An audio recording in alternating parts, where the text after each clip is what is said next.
आपन्न सत्त्वा कुचकुटुम्बलोपमं कुञ्जाद् गृहीत्वा निरगन् मृदुस्मृता अश्लेष संच्छिन्न गुणात् परिच्युतं हाराल्लसन्मौक्तिक संचयं मुदा विचित्त काचित् स्वपटाञ्चले दृढ़ं निबध्नति कुंज गृहाद् विनिर्जजौ। वह चतुरा सखी जाकर तब देखा कि टूटे हुए हार पड़ा है, तो हार को उठाया, मोतियों को उठाया, मोती सब बिखरे पड़े थे, तो उठाकर अपने आंचल में बांध लिया। तो ये काम आएगा, फिर हार बना देंगे। तो आंचल में बांधकर कुंज से निकली।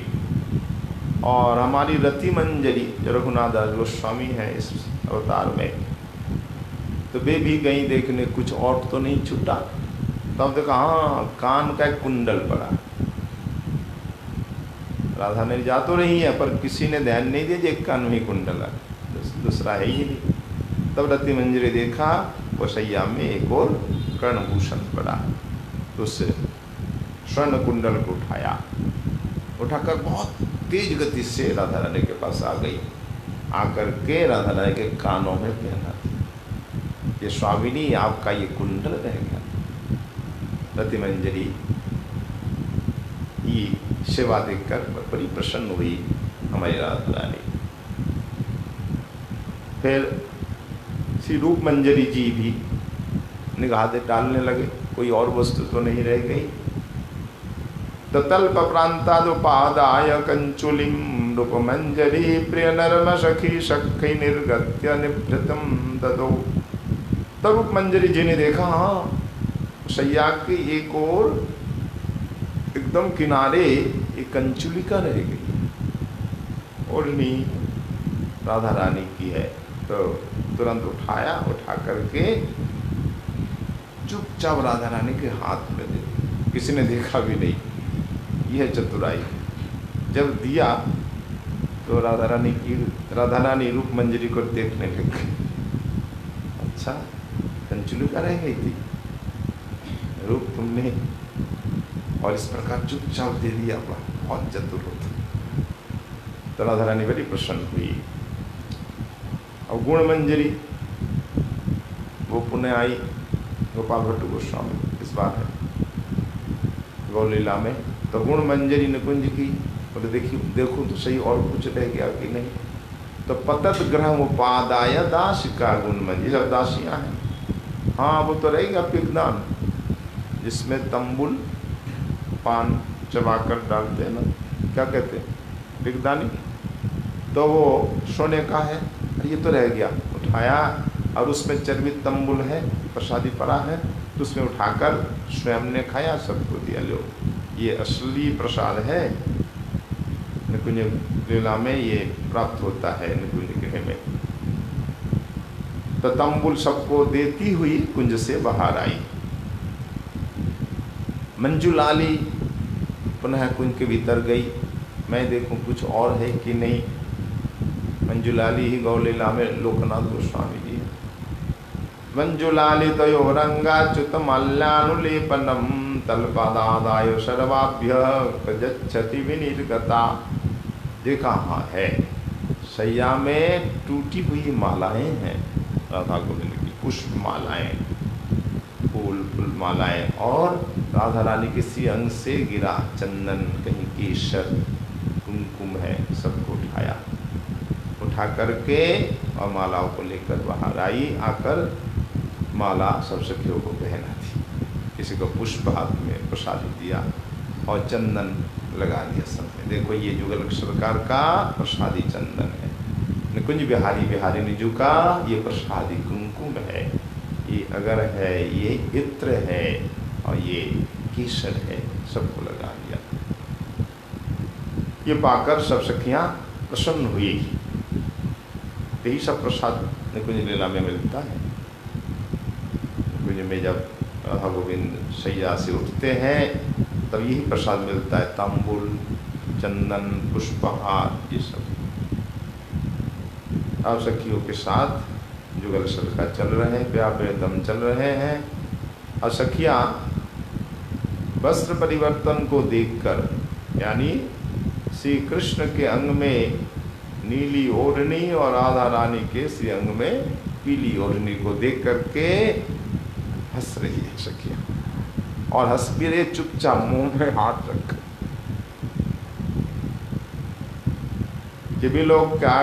विलोक्याग्रे मेघांबर वृत शरीरम प्रियतमम वयस्याम ताम पीतांबर परिवृतांगिं प्रमुदिताम हसन्त्यन्तः सख्यः करपिहितमुखः प्रतिदृशम् दिशन्तश्चान्योन्न कुटिलचलदृग्भिर्मुमुदिरे।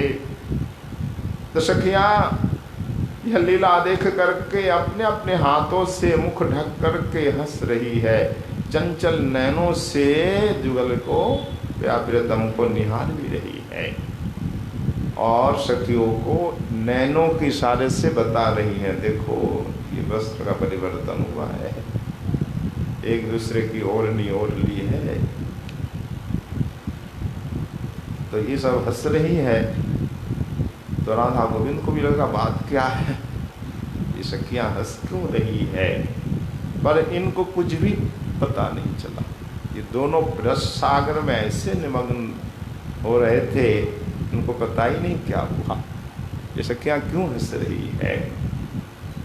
जो समीक्षतासां परिहास भंगी मन्योन्न भक्तार्पित फुल्ल नेत्रौ समुच्छलद प्रेम सुखाभिमग्नौ चित्रार्पितांगा विभता बभूताम।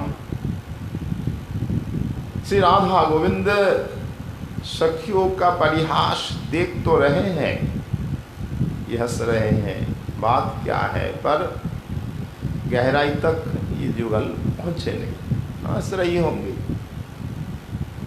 प्रियतम तो एक दूसरे के मुखारविंद दर्शन करके विफल हो रहे, एकदम हर्षित नयनों से एक दूसरे के मुखावलोकन यानी मुखारविंद का दर्शन करके उच्छलित प्रेम सागर में निमग्न हो रहे हैं। और उस समय जुगल सरकार ऐसे लग रहे हैं मानो किसी ने चित्रांकित किया है।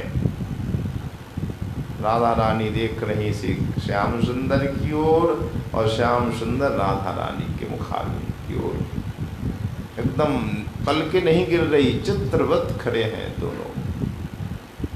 तो चित्रार्पितांगौ इव तौ अभूताम, कविराज जी महाराज बोल रहे हैं, जिस चित्रपट में जैसे मूर्तियां की जाती है, ठीक चित्रांकित मूर्ति की तरह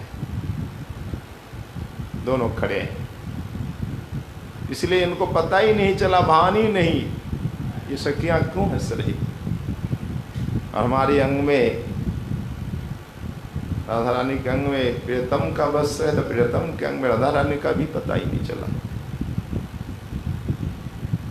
फिर कहते हैं देखो पता न चलने का कारण भी है क्या, कि घनश्यामं चीनं वसनाविलीनं प्रियतमौ क्षमानाशितकान्ता समपि परिचेतुं घनरुचौ समाज्ञासित स्फीतं हरिरपि न पीतं प्रियतमात् तनौलीनं चीनं कनकरुचिकम्बा विवपय। कम्बा विवपय, कम्बो इवपय, कम्बो मतलब शंखे। शंख में अगर दूध रख दिया जाए शंख के भीतर, तो दूध है या नहीं पता नहीं चलता। तो शंख एकदम सफेद है, दूध भी सफेद है।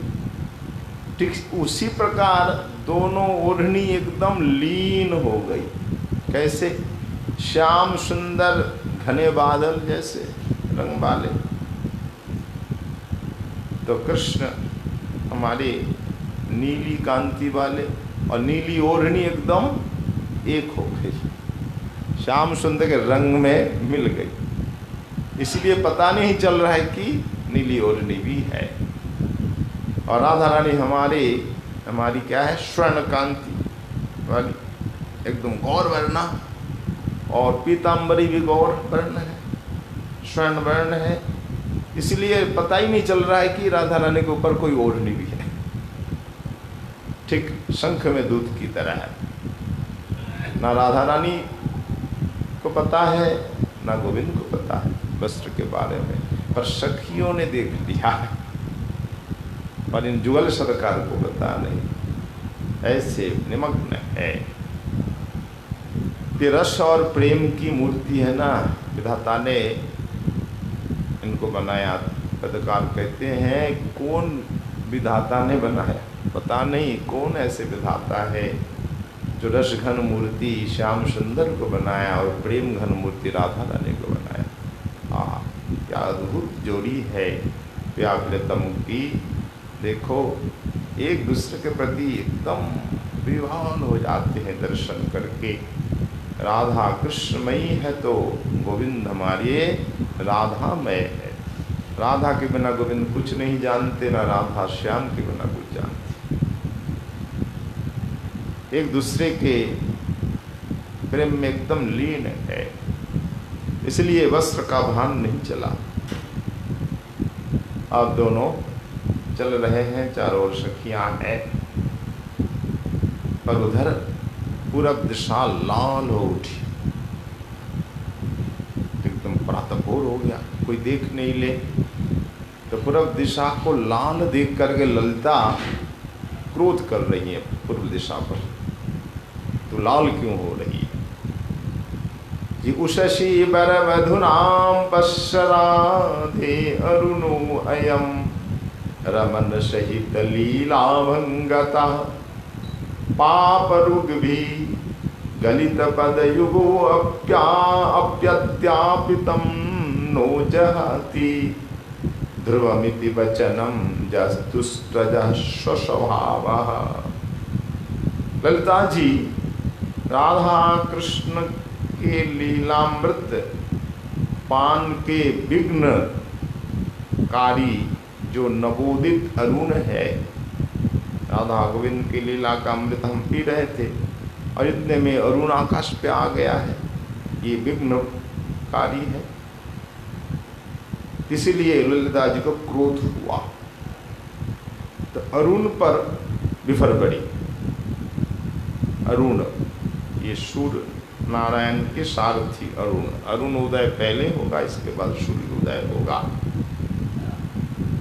तो अरुण की निंदा ललिता सखी कर रही है।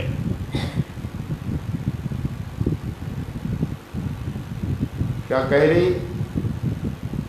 पहले राधा रानी से कह रही कि राधे वो देखो अरुण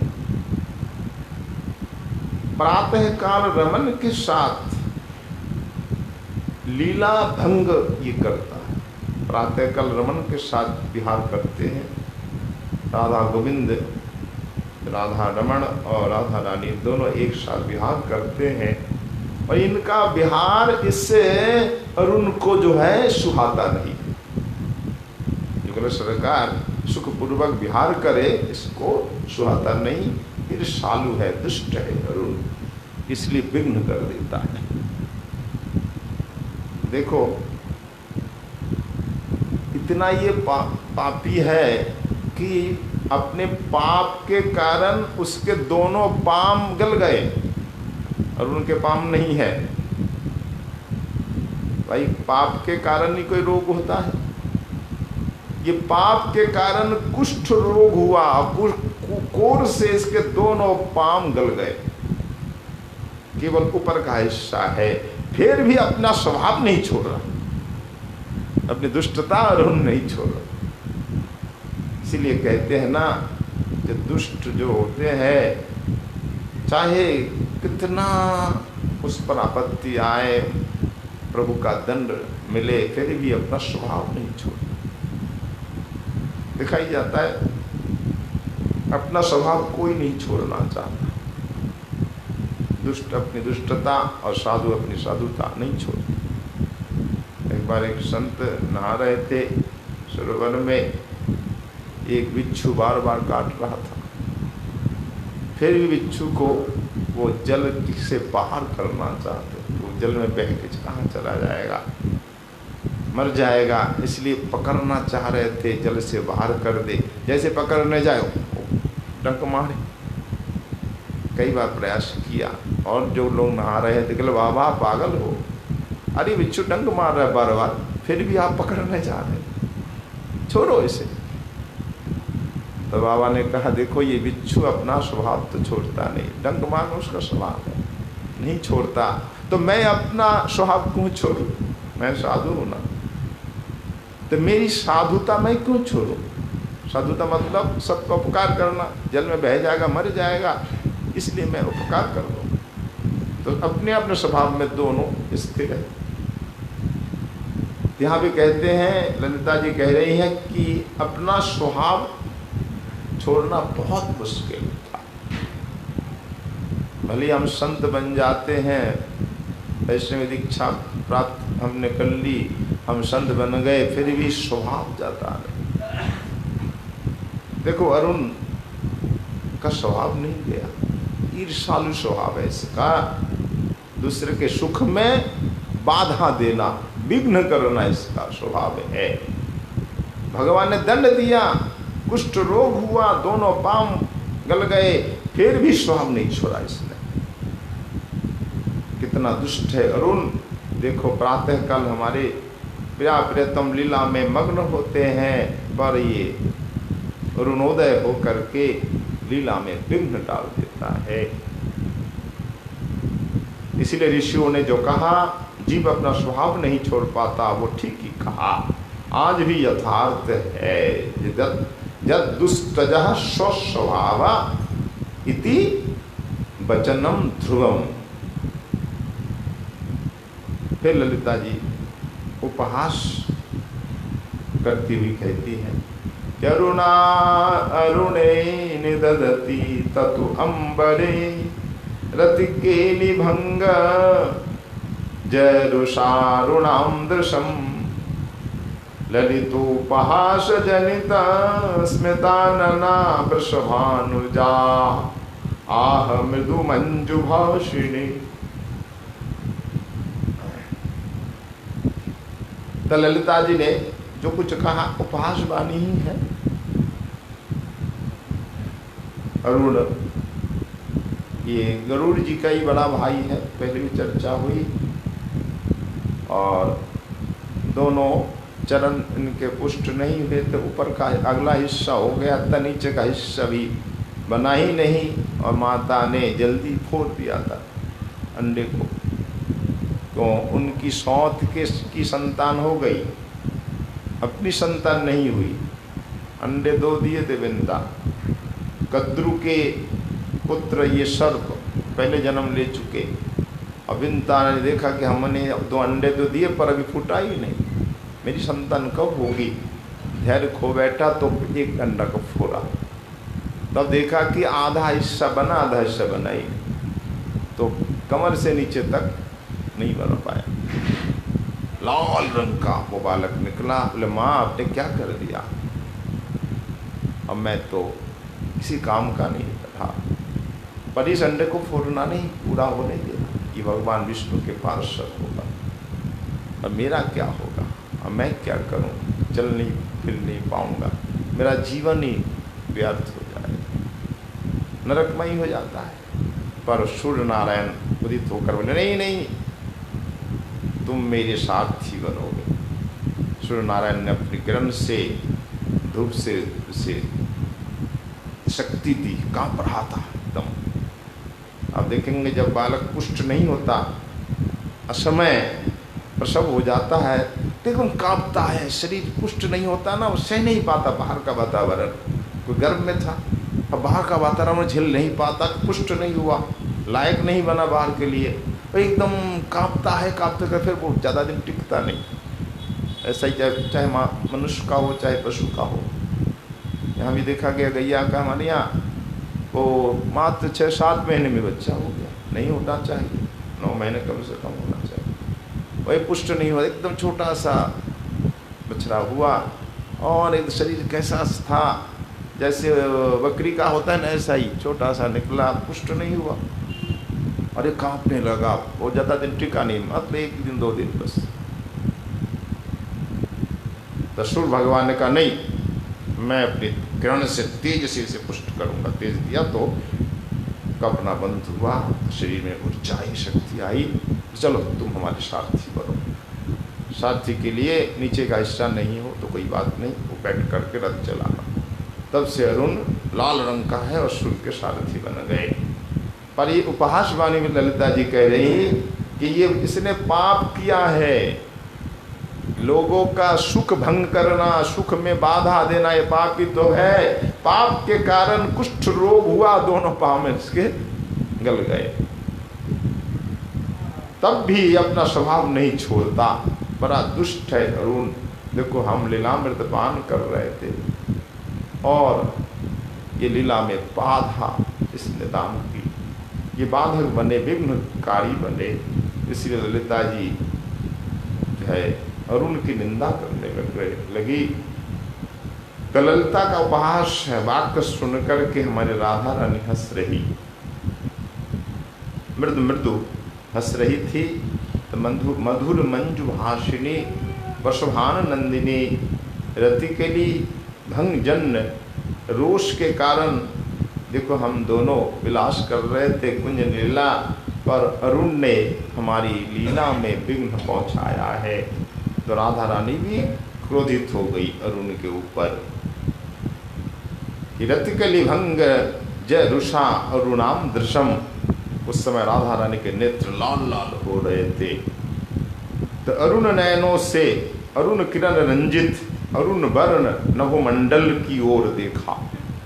नभमंडल प्रातः काल एकदम अरुण वर्ण हो रहा था, पूरब दिशा। तो नभमंडल की ओर राधा रानी ने देखा और देखकर कुछ कहा। क्या कहा राधा रानी ने कि अनुरूप्यस्तमयन अनुरूरप्यस्तमयन क्षणार्धा नभूबिल्लंघोदयम् एति स्वयं चित्सोरुमेनं न विधिर्व्यधास्यद् वार्तापि रात्रेर्न तदा भविष्यत्। राधा रानी अरुण के लिए कह रही है, अरे अनुरू, तेरा एक नाम अनुरू भी है।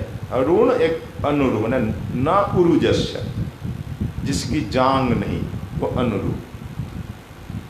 तू जांगहीन है, जंघा नहीं, फिर भी अपनी धृष्टता नहीं छोड़ता। और जांग नहीं, फिर भी क्षणार्ध काल में तू गगन मंडल में आ जाता है। हाँ? अभी तो अस्तगमन हुआ था, राधा को लग रहा है अभी अभी सूर्यास्त हुआ था, रात्रि अभी आई थी। अरे क्षणार्ध कालित हुआ, तू अस्ताचल पे गया था और गगन मंडल का उल्लंघन करके पुनः आ गया एक क्षण में। अगर जांग नहीं है तो इतना जल्दी चलता है, और जांग होता तो क्या करता। तो राधा रानी ने अच्छा कहा, एक क्षण भी नहीं, आधा क्षण का, क्षणार्धान नभो बिल्लंघ। अभी तो सूर्यास्त हुआ और क्षणार्ध में तैने नभ मंडल को उल्लंघन करके लांघ करके पुनः आ गया, प्रातः हो गया। अगर यदि विधाता तुझे जांघ देते तो मैं कहती हूँ कि रात्रि होती ही नहीं, रात्रि का नाम ही नहीं होता, और जल्दी चलता, फिर रात होती ही नहीं। अस्ताचल जाते फिर उदयाचल में आ जाता। तो रजनी नाम की वस्तु ही नहीं रहती, रजनी नाम विलुप्त हो जाता।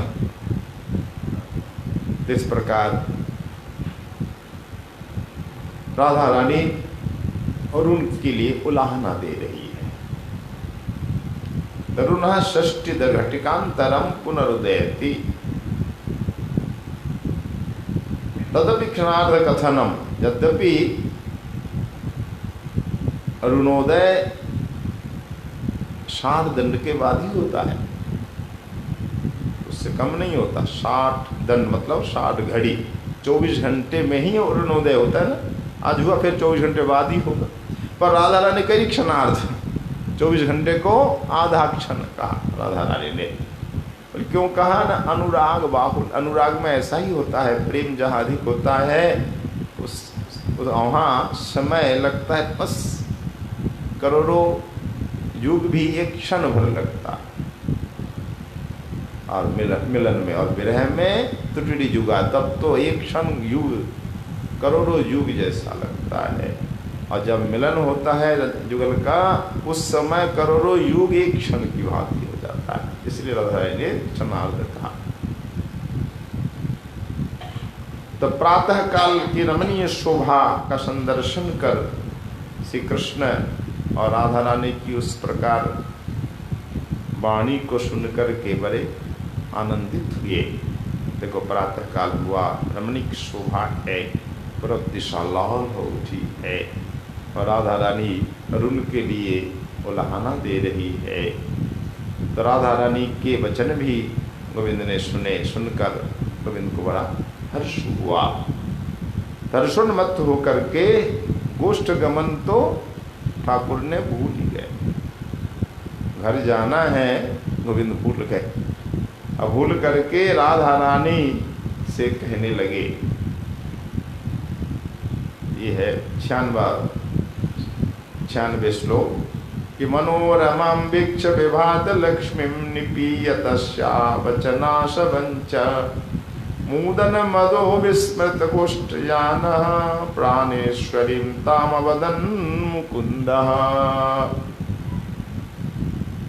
ग्रंथकार चरण बोल रहे हैं कि मुकुंद प्रभात काल की रमणीय शोभा का दर्शन करके, राधा रानी के वचनामृत का पान करके ऐसे हर्षोन्मत्त हो गए कि नंद भवन जाना भूल ही गए, एकदम विस्मित हो गए।